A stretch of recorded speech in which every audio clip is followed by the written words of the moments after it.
හැබැයි ඔයා මට මේ කරපු දෙයට ඔයාට කවදාවත් ලස්සන කොල්ලෙක් හම්බෙන්න එපා. හැම කොල්ලගෙම රිජෙක්ට් වෙන්න ඕන. හම්බෙන්න ඕන කළු කැත කෙට්ටු රිලෙවෙක් වගේ අමු බේබතු සල්ලිකාරයෙක්. තමුන් නූත් එක්ක ඉඳලා ජීවිත කාලෙම විඳවන්න ඕන.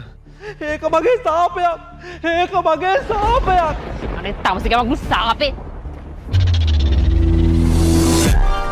බබා ඔයා මොකද එළිය කරන්නේ? අන්න අපි එනකන් කට්ටිය ඇතුලේ බලන් ඉන්නවා.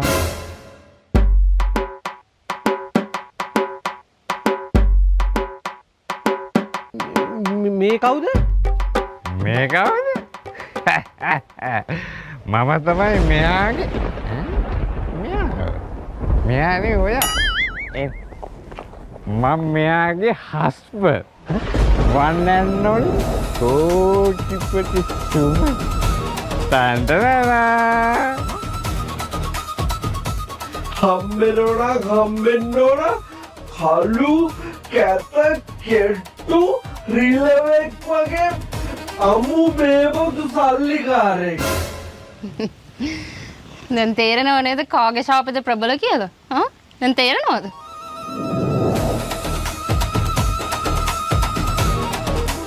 ඒක මගේ සාපයක්.